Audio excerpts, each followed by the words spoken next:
Hi, caregivers. This is just a very quick, short message to kind of speak to what steps you should be taking in advance of this winter storm that they're predicting for this weekend. There are some wonderful lists that are out there. Follow those for sure. This is just augmenting that with some things that you may not have thought of for caregivers. One of the things that is unique for caregivers, where everyone else may be looking at, maybe it's going to be a snow day, they might have some time off of work. As a caregiver, you know, especially if you have aides that come into the house, it may mean that you have increased responsibility on the caregiving side. So just to hit these points very quickly, we all know about prescription medicine. Make sure you get your loved one's prescriptions filled. Make sure you get your own prescriptions filled, right? If it's getting low, go ahead and put those in. If your loved one has a life alert or other alert button, make sure that's charged up in advance. I would also tell you to make sure that you write down dosing instructions and medications. If you have a loss of power, if your battery on your phone runs, make sure you have those written down so you can, in the event of emergency, be able to recount that information to someone.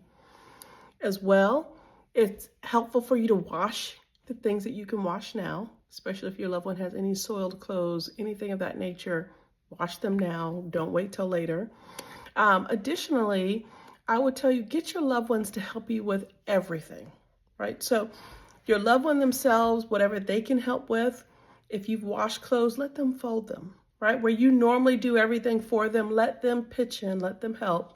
If you have children in the house, if you have a spouse in the house, let them carry the medicine to them. Let them carry the breakfast. Let them, whatever it can be for them to take a little bit off of your shoulders, allow them to support and help you with that.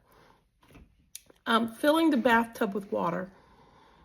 You usually do this so you can help with flushing. You know, if for any reason things go out, you can pour water down and help with flushing, but it can also help with bathing if you have a loved one that needs additional support there or may have soiling. Additionally, I want you to give yourself grace. Go into this weekend fully giving yourself grace. You're not trying to keep every schedule, right?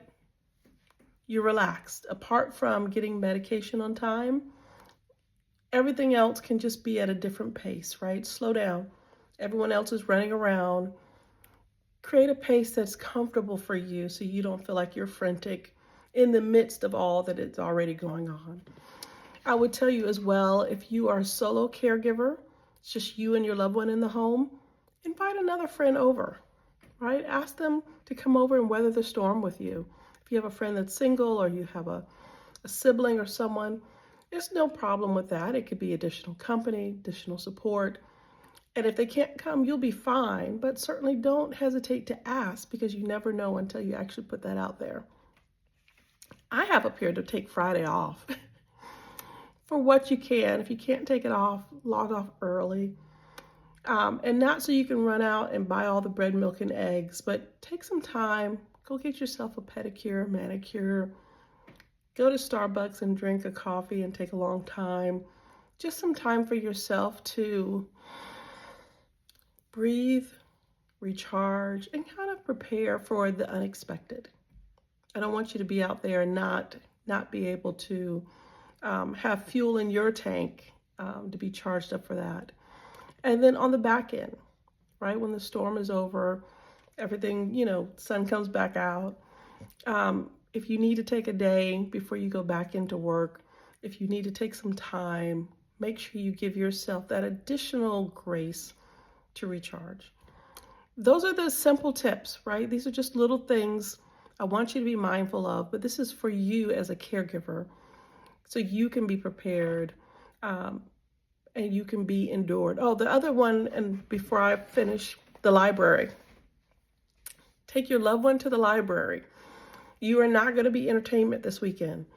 If power goes out, you may or may not want to have long conversations because your loved one is bored or your children are bored or your spouse is bored. Go to the library and just get some books. If your loved one is mobile and is able to go with you, let them go pick out a few books of their own, right? So everyone knows if the worst, right, the power goes out and such, they have some mechanism of entertainment.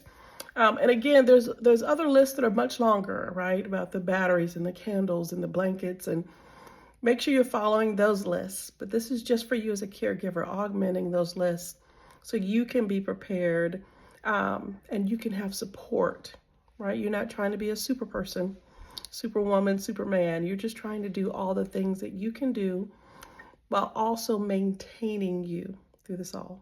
All right. Wishing you well, praying for your safety, well-being. And if I missed any tips that you think are important, please add them in the comments.